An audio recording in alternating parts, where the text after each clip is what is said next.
bueno, en primer lugar quiero presentarme, como habéis oído, bueno, pues yo soy Eliseo Iglesias Soler, soy profesor titular del Departamento de Educación Física y Deportiva de la Universidad de Coruña. Y bueno, mi charla pues va a intentar aportaros un enfoque general de algunas de las aplicaciones, alguna digo porque no da tiempo a presentarlas todas, de las aplicaciones de la estadística en mi ámbito, ¿no? Que es el de las ciencias del deporte, de las ciencias de la actividad física y del deporte.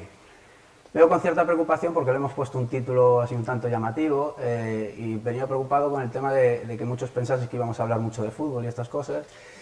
Ya os pongo en antecedentes que yo no soy especialista en fútbol, pero bueno, el título sí intentaba reflejar algunas de las aplicaciones que tiene la estadística en el ámbito del deporte, como es el análisis de los deportes de equipo, algo tan complejo como es el fútbol, y veremos al final de la charla que efectivamente la estadística sirve para contestar preguntas, contestar de forma aproximada darnos algunas respuestas respecto a si, por ejemplo, la posición del balón es relevante o no a la hora de conseguir éxito en un deporte de equipo. Antes de comenzar con lo que es la presentación en sí mismo, simplemente hacer una aproximación a lo que es mi objeto de estudio, o el objeto de estudio de mi área, que es, pues, no sé si funciona esto, bueno, que es el ser humano haciendo ejercicio, practicando deporte, haciendo actividad física. El analizar ese objeto de estudio conlleva contemplar diferentes esferas, es decir, nosotros cuando hacemos deporte, cuando hacemos ejercicio, no solo está implicado un área nuestro, sino que existen diferentes esferas, diferentes ámbitos que estamos poniendo en juego, desde, no sé si funciona, desde el ámbito más puramente biológico, es decir, las variables de tipo neuromuscular, neurofisiológico, de control motor, cuestiones más de tipo metabólico, cuestiones de tipo biomecánico, todo eso está presente cuando hacemos ejercicio físico y es objeto de ser analizado, pero existe también otra serie de facetas de tipo, llamámosle psicosocial, ¿no? Implicadas en la realización de ejercicio físico, lo que tiene que ver pues, con el disfrute, el ocio, el placer, ¿no? De realizar movimiento, también el estrés, lógicamente, asociado a la competición deportiva, y la solidaridad, el trabajo en equipo y aspectos de carácter social. Ello da lugar a que en nuestro ámbito, bueno, pues las variables objeto de estudio pues sean muy diversas, es decir, en nuestro área, las ciencias del deporte, por eso se habla en plural, abordamos temáticas diferentes que dan lugar, bueno, pues ese carácter complejo del ser humano lo que nos lleva es que tenemos que analizar variables muy diversas, de diferentes categóricas, cuantitativas, de diferentes escalas, necesitamos abordar problemáticas también diversas, y todo eso lo que nos lleva es a utilizar, pues eso, diferentes procedimientos estadísticos, cuyo objetivo final simplemente es dar respuestas, intentar dar respuestas o aproximar respuestas a esas diferentes problemáticas.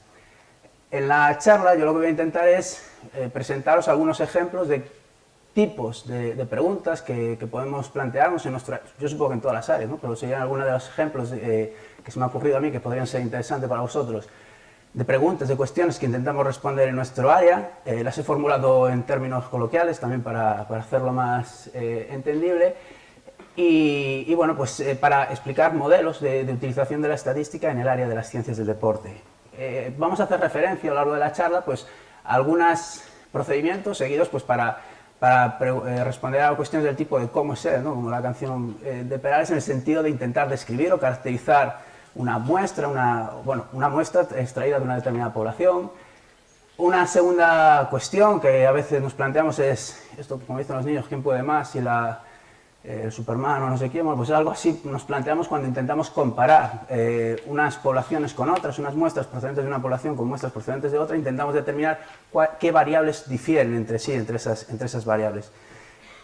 Una tercera cuestión que también forma parte de nuestro ámbito y es quizá el más relevante, es donde más me ubico yo, que es intentar responder a preguntas de qué pasa si, es decir, cuál es el efecto, cuál es el impacto de determinados tipos de intervención sobre pues, la mejora de determinados parámetros de la condición física o del rendimiento deportivo. Hay una cuarta dimensión que a mí me ha parecido interesante aproximar aquí. En nuestro área, por ejemplo, una de las grandes dificultades a veces es que las variables que nos interesa estudiar son muy inaccesibles, por lo costoso del instrumental o porque requiere procesos invasivos que en nuestro ámbito pues, es difícil de implementar. Y entonces eso da lugar a la utilización de métodos sustitutivos que tienen que ser sometidos a procesos de validación, de replicabilidad, y bueno, necesitamos analizar la concordancia entre la herramienta con la que tratamos de sustituir lo que realmente queremos medir. Ya veremos algún ejemplo en esta línea. Y por último, haré referencia, y aquí sí ya haremos referencia un poco al tema este de qué nos dice la estadística de la posesión del balón, que es contestar a preguntas del tipo de ¿con quién andas? Es decir, cuáles son los niveles de asociación, qué variables están correlacionadas unas con otras y en qué medida eso me va dando respuestas y me va dando herramientas para intervenir, para pronosticar determinados factores, entre ellos pues, la probabilidad de éxito en una determinada jugada de un deporte colectivo. Comenzando por la primera de las cuestiones, la más sencilla, los procedimientos descriptivos. Esto es bueno, pues el principio, ¿no?, de cualquier análisis. Como os decía, en mi área, bueno, pues, parte de los estudios se desarrolla en el ámbito psicosocial y eso da lugar al análisis de variables de tipo categórico, que da lugar pues, a análisis pues, tan sencillos como esto, simplemente una distribución de frecuencias respecto a cuestiones como lo que veis arriba, que son hábitos deportivos de escolares gallegos. Esto es un estudio que hicimos hace tiempo y tal. Bueno, pues simplemente son datos descriptivos de cómo se reparten los hábitos deportivos en una muestra de estudiantes de secundaria, o este trabajo realizado con una población amplia donde se establece cuál es el porcentaje de escolares que a partir de un determinado parámetro de condición física se consideraría que se encuentran en un nivel de riesgo. Este sería el modelo de análisis más sencillo. Desde una perspectiva también descriptiva, pues a veces se manejan pues, variables más de tipo cuantitativo, y la utilidad que más, una de las utilidades de ese análisis es obtener, desde el punto de vista práctico, ¿no?, aplicado, es obtener pues esto que veis aquí, que no dejan de ser curvas de percentiles, algo similar a lo que se utilizan cuando tenéis un hermano pequeño, así, las curvas estas de crecimiento. Bueno, pues algo similar que permite ubicar al niño en su desarrollo, en qué percentil se encuentra. Pues algo similar hacemos en mi ámbito, pero en relacionado al rendimiento en pruebas. Pues por ejemplo, esta es la de condición física, la Kuznamet. Algunos en el instituto la habréis pasado, esta de los pitidos, de ir y volver. Bueno, pues esto no es más que establecer, estas curvas de percentiles no sirven para otra cosa más que para establecer valores normativos, establecer un ranking de tal manera que la medida que hace el profesor no se quede en medida, sino que permite una evaluación, no una calificación, una evaluación. Establecer un valor normativo que permita saber en qué posición está ubicado el alumno respecto a lo que son los niveles de condición física, bueno, pues de una población de referencia. Esto, como digo, son procedimientos estadísticos muy sencillos y que no dejan de ser una foto fija. Hago una foto fija pues a una muestra obtenida de una determinada población a la que trato de caracterizar. Pero igual que cuando inventaron la fotografía, ya cuando se salió la fotografía seguro que hubo uno que estuvo pensando en a ver cómo hago para que la fotografía se mueva, para que me dé sensación de movimiento, pues algo parecido ocurre aquí. Es decir, a mí la mera descripción no es suficiente porque, bueno, pues no dejo de obtener una foto de las muchas posibles de una población. Necesito avanzar un poco más y una de las líneas seguidas para avanzar un poco más es intentar utilizar la estadística para inferir a nivel poblacional si existen o no diferencias entre poblaciones respecto a algunas variables que hemos registrado en una determinada muestra. ¿Para qué se utiliza o cuál es la utilidad que podemos encontrar en este tipo de cuestiones que nos permite contestar a quién puede más? Es decir, comparamos poblaciones, bueno, pues nos permite identificar diferencias, qué caracteriza a unos deportistas respecto a otros, o a unas poblaciones de una zona geográfica respecto a otras, y cuál puede ser la causa de esas diferencias. Nos permite crear modelos de rendimiento, de detección de talentos, es decir, si comparo sujetos de más rendimiento con sujetos de menos rendimiento e identifico diferencias entre ellos, bueno, pues puedo inferir, ¿no?, cuál puede ser el modelo que marca el rendimiento en esa especialidad.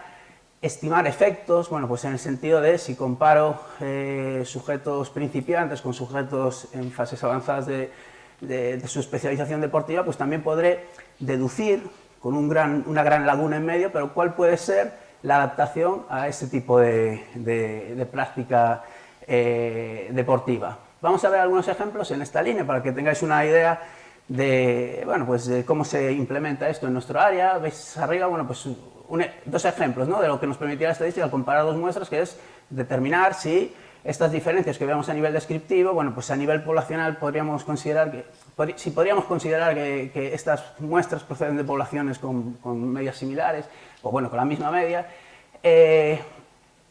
Y bueno, vemos un ejemplo, bueno, pues simplemente un estudio donde se analizó la diferencia de rendimiento entre hombres y mujeres respecto a una prueba de resistencia muscular local, una prueba isométrica, mantenida el tiempo, hay pequeñas diferencias descriptivas no significativas, o pues un análisis también muy sencillo donde se analiza la sección transversal del músculo cuádriceps en una población de gente de edad más avanzada, que serían mayores de 65, con personas de 45 años, gente moderadamente más joven.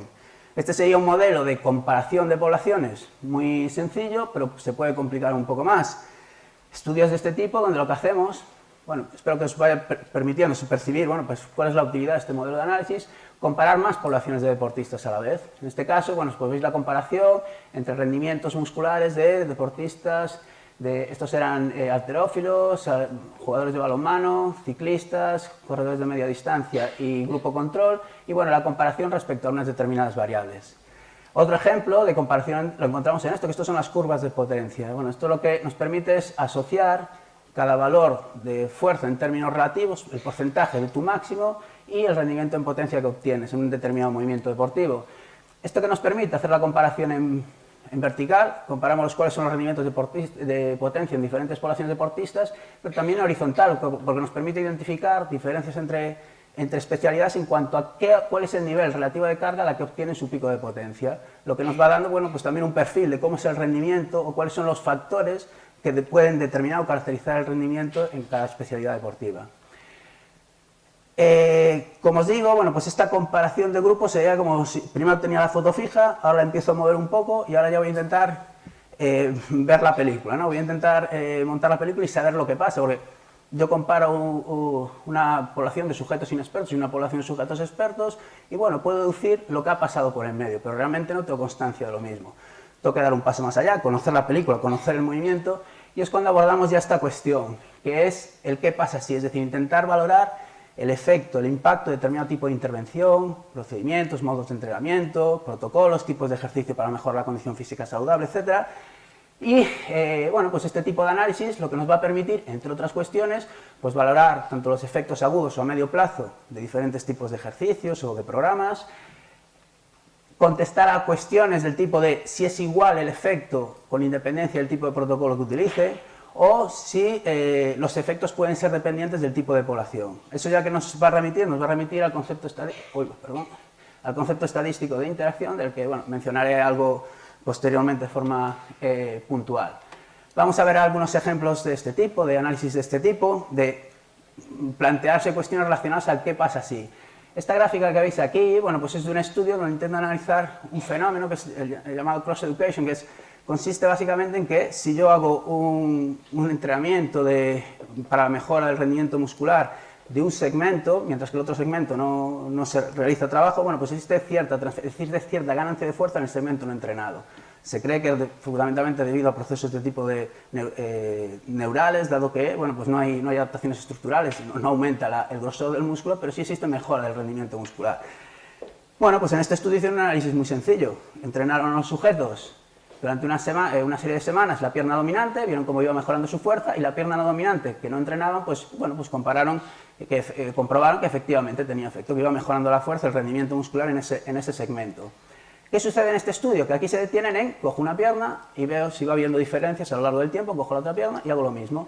Pero no entran a analizar si esto, que podríamos intuir como una pendiente, una recta, imaginaos que esto es una recta, una pendiente, si esta pendiente pudiese ser o no similar entre las dos piernas, ¿de acuerdo? El análisis, para que nos entendamos, ¿no?, de esa pendiente, de si la pendiente que podemos intuir aquí y la pendiente que pudiésemos intuir ahí son iguales o no en los dos segmentos, requería otro modelo de análisis, que es cuando ya nos remite al concepto de interacción entre factores. Vemos algún ejemplo donde sí ya se aborda esta temática. Este es un trabajo que hicimos allá en la facultad. Bueno, pues nosotros una de las cuestiones es analizar cuáles son las respuestas hemodinámicas, algunas de tipo cardiovascular, a diferentes formas de plantear pues, un determinado ejercicio con sobrecargas. Y bueno, pues lo que vamos a analizar no solo si se produce un incremento de las respuestas, que claramente se produce, sino si este cambio es más pronunciado con un tipo de intervención o de otro. Bueno, el analizar si este cambio, que bueno, a nivel gráfico parece que sí, pero analizarlo de forma analítica, bueno, pues conlleva el analizar ese concepto de interacción al que os comentaba antes, valorar si estas pendientes son o no iguales en función del tipo de intervención. Para que lo entendamos mucho mejor, es mucho más sencillo echar mano de estudios donde haya simplemente un antes y un después, porque simplemente el graficar un antes y un después nos remite una línea y es más fácil interpretar ese concepto de interacción en términos de pendiente. Bueno, pues vemos en estas dos gráficas, simplemente sería un ejemplo de un caso donde existe esa interacción. Aquí comparábamos dos segmentos entrenados de forma diferente y bueno, cuál es la evolución antes y después. podéis observar que en este caso sería un ejemplo de interacción, simplemente existe tendencia, ¿no? Pero existe un ejemplo de lo que sería interacción, donde se cruzan las líneas o donde hay un cambio claramente dependiente, ¿no? Esta evoluciona un poquito y este claramente de forma superior. Y a la derecha pues tendrías un ejemplo de trabajo donde los resultados gráficamente ya se observa la inexistencia de esa interacción. ¿Por qué? Porque en estos casos son dos grupos de sujetos, la evolución de los sujetos, a pesar de que hay este hueco, este gap, ¿no? Aquí entre los dos grupos, la tendencia sigue o se percibe una tendencia paralela. Cuando vemos esta evolución paralela entre los grupos, cuando hablamos de la inexistencia de interacción, ¿de acuerdo? Es decir, el impacto que ha tenido nuestra intervención sería similar en los dos grupos. Todo esto que hemos hecho hasta ahora, comparar grupos o analizar el impacto, requiere de utilizar determinados instrumentos, determinadas herramientas y demás, que en nuestro ámbito en muchos casos son, digamos, suplentes, ¿no? Son herramientas suplentes de aquello que queremos medir directamente. ¿Por qué? Porque a veces se requiere de un material demasiado costoso, se requiere de técnicas invasivas, que tienen poca aplicación en la práctica real, o bueno, simplemente porque no es viable, ¿no? Su utilización en determinados contextos de actividad física. Y ello da lugar, bueno, pues a la necesidad de usar instrumentos, procedimientos, test que que sustituyan, ¿no? Aquello que no podemos medir directamente. Y eso, lógicamente, remite a la siguiente cuestión, que es, ¿me puedo fiar de eso que estoy utilizando? ¿Eso que estoy utilizando realmente mide lo que quiere medir? Si lo utilizo varias veces, ¿me va a dar un resultado estable? Bueno, y eso es todo lo que nos remite al análisis de concordancia, que también es habitual en nuestro ámbito, donde se intentan obtener herramientas prácticas, pero que sean precisas en la medida de lo posible. La respuesta a esta pregunta, bueno, pues nos remite nos remite a varias cuestiones, entre ellas, como os comentaba, bueno, intentar saber si nuestras técnicas o procedimientos cumplen criterios de validez, y al compararlo con una técnica que consideramos de referencia, pues los resultados que obtenemos son similares. Si la técnica que yo voy a utilizar es estable, es decir, si mido la misma realidad, el mismo suceso en varias ocasiones, si los resultados son estables, si es fiable ese instrumento. Y cuando realizamos pues análisis de conductas y hacemos observación, pues también tenemos que analizar la estabilidad de esas. Cuando se hace observación, se establecen categorías de observaciones, bueno, pues saber si la observación que realizamos, dos observadores diferentes, pues es coincidente o no. Existen diferentes técnicas para realizar esto, pero bueno, voy simplemente a recoger una de las que más utilizamos, y porque además se ve muy gráficamente cuál es su utilidad, que es el gráfico de Bland-Altman, que básicamente lo que consiste es en que en las X vamos a recoger, en este caso, en intentar establecer una validez de criterio en un instrumento, vamos a recoger la media del valor que recogemos con el instrumento que consideramos de referencia y el que hemos recogido con nuestro instrumento, con el que intentamos validar. Y en las Y recogeríamos la diferencia entre los registros obtenidos con cada instrumento, ¿vale? En este caso, ¿qué es lo que analizamos? Bueno, pues lo que se analiza tanto el sesgo promedio, cada uno de estos puntos sería la diferencia entre los dos métodos para cada valor medio, y los límites de acuerdo. En la medida en que este sesgo esté más próximo a cero y los límites de acuerdo estén más estrechos, querrá decir que hay una mayor coincidencia entre las dos técnicas, las dos herramientas que hemos utilizado. Por ejemplo, esto que veis aquí es la variación de criterio de la prueba que antes hacía referencia, la Kuznavet, de los pitidos, su estimación del consumo máximo de oxígeno, en referencia al que obtenemos en una prueba de laboratorio, ¿de acuerdo? Que es la que se considera el estándar, ¿no? El estándar de referencia y las diferencias. Bueno, pues veis el Bland-Altman que se correspondería a esa pauta o a esa prueba. Otro ejemplo, por ejemplo, esto es una tesis que se está desarrollando en nuestro centro, donde se intenta validar una herramienta para obtener para estimar lo que llamamos nosotros el umbral láctico, que es la intensidad de esfuerzo, para que nos entendamos todos, que puede ser mantenida durante un tiempo prolongado, ¿de acuerdo? Esto es muy probable para los deportes de resistencia, y por encima de la cual, sería una intensidad por encima de la cual, bueno, pues un esfuerzo por encima de ese umbral, bueno, pues no sería sostenible de forma demasiado prolongada, ¿vale? Pues identificar cuál es esa intensidad de ejercicio que podemos mantener mucho tiempo, pues es relevante en determinadas especialidades, y lo que ha hecho este doctorando es intentar comprobar si el valor de carga externa que yo asocio a ese umbral láctico coincide o no cuando hago dos técnicas. Una, que es la habitual, que es ir tomando, valorando la lactacidemia del sujeto a cargas progresivas, lo que supone ya una técnica pues invasiva, engorrosa, frente a realizar esto mismo analizando la recuperación de la frecuencia cardíaca, bueno, mediante teniendo la T30, que es un procedimiento matemático también que bueno, estaría bien contar, pero no vamos a tener tiempo para ello, y comprobar bueno, pues si esas dos técnicas coinciden en su diagnóstico del umbral anaeróbico. Como veis aquí en esta prueba, los sesgos promedios se mueven muy cerca del cero, es decir, de forma media casi apenas existe diferencia en el diagnóstico, y los límites de acuerdo es más o menos 20 vatios, bueno, aproximadamente. Fallar en 20 vatios en lo que es la identificación del umbral anaeróbico, el umbral láctico en un remero, pues es más que asumible. Por lo tanto, estas dos pruebas, habría concordancia, ¿no?, entre los resultados de estas dos pruebas, y bueno, pues es una de las líneas en las que se está trabajando. También este tipo de gráficos se utiliza para otra de las cuestiones que antes os hacía referencia, que es para analizar la replicabilidad, la fiabilidad de una prueba.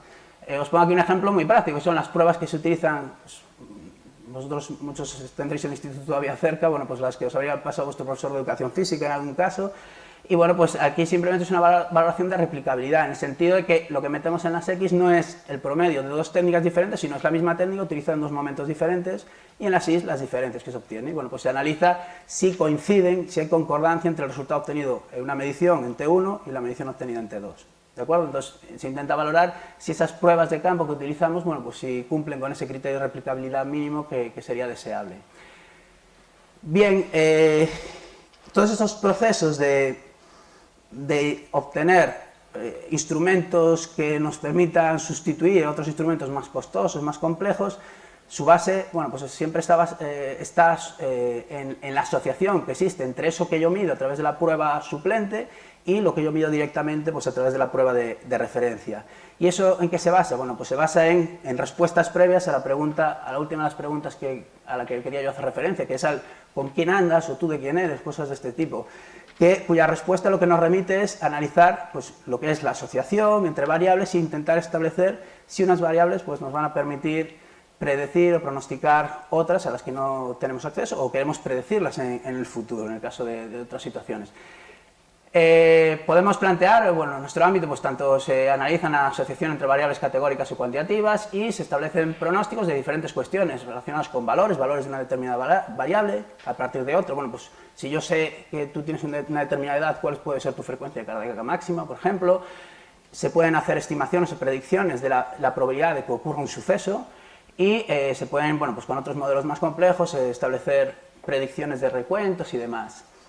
Para no extenderme mucho, cuando hacemos esto con variables categóricas, bueno, pues echamos mano, bueno, pues echamos nosotros, no solo nosotros, sino cualquier investigador de las ciencias sociales, en este caso, pues echará mano de lo que son las tablas de contingencia, que bueno, para describirlo sencillamente, en lo que se hace en estas tablas es comparar estos dos valores, lo que es el recuento, el número de casos que yo he observado con respecto al que sería esperable bajo determinadas circunstancias. En la medida en que en alguna de estas celdas, por ejemplo aquí es el sexo masculino o femenino, y la pertenencia o no al club federado, por ejemplo, de un cuestionario que se hizo hace años, bueno, pues se comprueba si puede, o el procedimiento estadístico de comparar la frecuencia observada y esperada, lo que nos permitirá determinar si existe o no asociación entre esas dos variables categóricas. Este sería un modelo de análisis basado eso, en responder a tú con quién andas, con qué está asociado el pertenecer a un club deportivo, ¿está asociado a un determinado género, sí o no?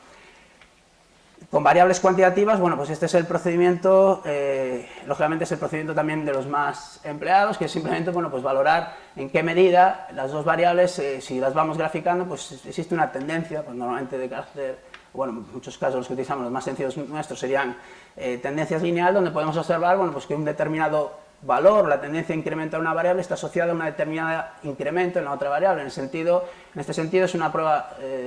Esto es la altura en el salto, en el GMJ, en la prueba del salto con contramovimiento, y arriba tenemos, en las IES, tendríamos el rendimiento de una prueba de 30 metros. Se sabe o se conoce que esas dos variables están relacionadas negativamente, es decir, una persona que salta mucho normalmente va a ser más rápida, por lo tanto su tiempo en 30 metros va a ser más corto, ¿vale? Pues este tipo de análisis, esto es de perogrullo porque esto ya se sabe, pero os lo he traído como ejemplo, ¿no?, de dos variables que se asociarían muy bien, además el gráfico sale muy bien, y bueno, pues algunas de las técnicas estadísticas, paramétrica o no paramétrica, que nos permiten cuantificar el grado de esta asociación, ¿de acuerdo? Si esta asociación es positiva o negativa y de qué magnitud es esa asociación. Esto sería un primer paso para algo que buscamos en muchas ocasiones, que es, vale, si dos variables están asociadas y una me es más fácil medirla que otra, pues vamos a intentar pronosticar, predecir la variable que resulta más compleja obtener a partir de aquella variable a la que puedo acceder fácilmente. Y para eso, bueno, pues ya tenemos que echar mano de, hay modelos mucho más complejos que este, pero de lo que son los modelos sencillos de regresión, que lo que intentan, bueno, pues eso es obtener pues una función, en este caso una función lineal, una recta, que represente lo mejor posible pues el conjunto de puntos que veis aquí. Esta es la representación de algo que aquellos que tengáis un pulsómetro o que hayáis ido a una máquina de cardio, pues a veces os encontraréis que os pide la edad y luego os está diciendo que estáis trabajando al 70, al 80% de vuestra frecuencia cardíaca máxima y vosotros no le habéis dicho nada ni os ha hecho una prueba de esfuerzo. Simplemente lo que la máquina tiene metido, normalmente no es la más precisa, pero mete alguna de las fórmulas que lo que nos permite es deducir, inferir o estimar a partir de tu edad cuál puede ser tu frecuencia cardíaca máxima. Porque obtener la frecuencia cardíaca máxima de una persona implica someterla a una prueba máxima, lo que supone riesgos, no es agradable hacer una prueba hasta la extenuación y demás. Entonces, instrumentos de este tipo son útiles porque a partir de la edad, bueno, pues yo puedo pronosticar más o menos cuál puede ser tu frecuencia cardíaca máxima. Todo esto, lógicamente, con un cuidado, porque una regresión no deja de estimar cuál sería la media subordinada, es decir, para un determinado valor de las X, mi modelo dice que sería la media para ese valor subordinado de los valores de las X y por lo tanto tenemos sujetos que se mueven en ese ámbito, ¿de acuerdo? Entonces, algo que se olvida muchas veces a los prácticos es intentar considerar los errores estándar de estimación y este tipo de cosas que hay que considerarlas a la hora de valorar el grado de precisión de estas ecuaciones. Lo que está claro aquí se observa, ¿no?, esa tendencia. Cuantos más años tenemos, nuestra frecuencia cardíaca máxima tiende a disminuir, lo que pasa es que en unos casos pues, lo hace de forma más pronunciada. Hay más variables que influyen en esa, no solo la edad es la que va a explicar esa disminución paulatina.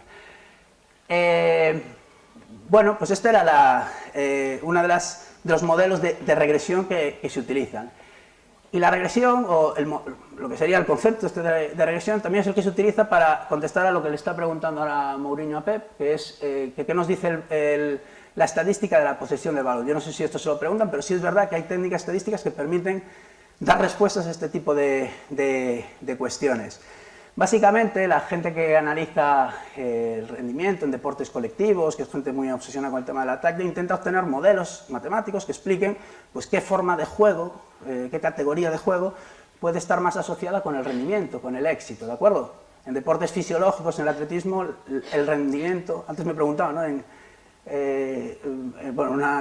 Ahí en los de la televisión, pues si se podía predecir en deportes de resistencia, determinados parámetros fisiológicos pronostican muy bien a qué velocidad puedes correr tú el 10.000, por ejemplo.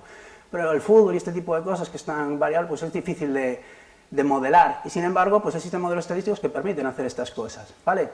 Básicamente son los modelos lineales generalizados. Bueno, pues una de las manifestaciones sería la regresión logística, no me voy a entretener, esto llevaría un poquillo de tiempo explicar y seguramente muchos ya lo conocéis.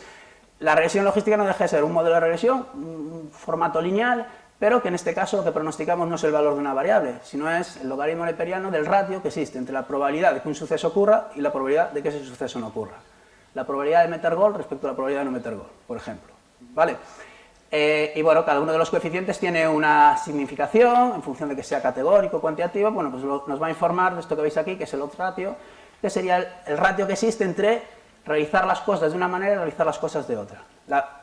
¿Cuál es el ratio entre estos ratios? Entre el ratio del tío que hace la acción con el formato A, tendría un os de este tipo, y el que lo hace con el formato B tendría otro os. Bueno, pues ¿cuál es el cociente? En la medida que ese cociente sea mayor de 1, pues ¿qué nos dirá? Pues que la relación o la ventaja de hacerlo según el modelo que está en el numerador es mejor que hacerlo según el modelo que está en el denominador. Ejemplos de utilización, bueno, pues estos son datos obtenidos de un trabajo, esto me parece que es en la liga, o sea, no recuerdo, me parece que es la liga noruega, donde, bueno, esto aquí no lo veo muy bien, pero bueno, lo que van haciendo es tanto con un modelo univariante como multivariante, van estableciendo los odds ratios de conseguir marcar, de conseguir gol en función de determinadas pautas tácticas. A lo que veníamos mencionando en el título de la charla, bueno, que era la posición del balón. Bueno, pues ellos lo que hacen es tomar como referencia el odds de hacer el trabajo con un ataque elaborado frente al contraataque. Por ejemplo, veis que el odds ratio es de 1,6 y el modelo multivariante 2,15. ¿Qué quiere decir? Que respecto a esto es el ataque, no la posesión en sí mismo, sino el hecho de iniciar el ataque en una situación de contraataque tendría una mayor, más que probabilidad, la relación entre probabilidad de que ocurra y de que no ocurra sería más favorable en realizar esa acción en situación de contraataque que de ataque elaborado. Vale, estos son rollos técnicos y tal que no viene al caso, pero lo que trato de transmitir es eso, cómo la estadística pues, va abarcando ámbitos tan, pues, no sé, que en principio parecen tan alejados como sería esto del fútbol, del análisis del fútbol, y a partir de este tipo de modelos se pueden obtener pues, curvas de probabilidad. Este caso, por ejemplo, es del Mundial de Sudáfrica, quiero recordar, y bueno, pues simplemente se va viendo cómo va incrementando la probabilidad de ganar el partido en función de incrementar el número de lanzamientos a puerta. Bueno, todo esto basado en modelos estadísticos, bueno, básicamente en modelos lineales generalizados. En fin, hay otras cuestiones que también, y muchas otras que aquí no aparecen, que utilizamos en mi ámbito, como son el análisis factorial, los análisis clúster, la implicación o las diferentes formas de abordar el tamaño del efecto, de si es clínicamente o no significativo. Y bueno, pues un ámbito que empieza a aparecer pues es los que están a favor o en contra del p-valor y el enfrentamiento entre frecuentistas y bayesianos, que también bueno, pues va emergiendo en nuestro ámbito y que bueno, pues hace que nos exija estar al tanto de todas estas tendencias. Pues nada más, con esto finalizo mi charla, espero no haberos aburrido demasiado, no sé si me ajusté al tiempo y no sé si hay turno para preguntas o... ¿Sí?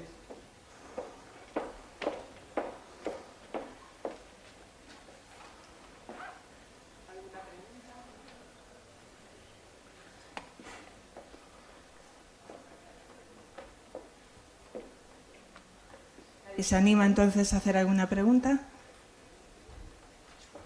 Sí. No, la pregunta es la que tú haces al principio, ¿qué pasa con la posesión? También dije al principio que yo no soy un especialista en fútbol. Bueno, mi idea aquí no era realmente contestar a esa pregunta, que creo que tiene una difícil respuesta. Habría que hacer una revisión. Hay compañeros, por ejemplo, de la Universidad de Vigo que estudian mucho este ámbito.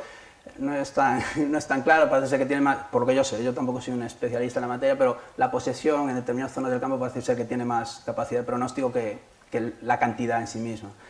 Pero ya digo que como espectador me gusta el fútbol y simplemente no es mi ámbito de investigación.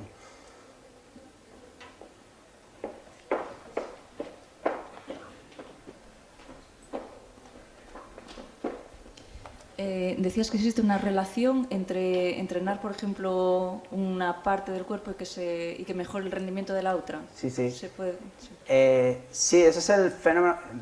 Hay una tesis ahora que está intentando que comience. El año pasado hemos hecho algún trabajo en este ámbito, pero bueno, no es una línea que hayamos iniciado nosotros. Es decir, hay una trayectoria previa de trabajos que han demostrado que esto es así.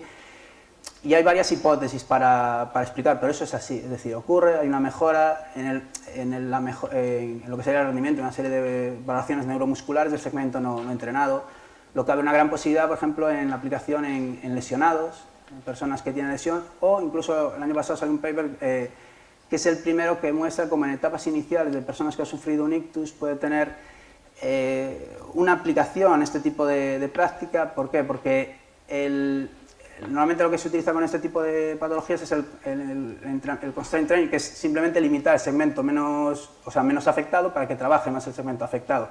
Pero en etapas iniciales está tan mal la cosa que el segmento no afectado no puede hacer ninguna funcionalidad. Entonces, estos autores lo que han demostrado es que en esa fase inicial realizar algo de trabajo con el segmento menos afectado puede permitir una mejora, o por lo menos que el segmento más afectado gane una funcionalidad que le permita iniciar ya el programa de rehabilitación.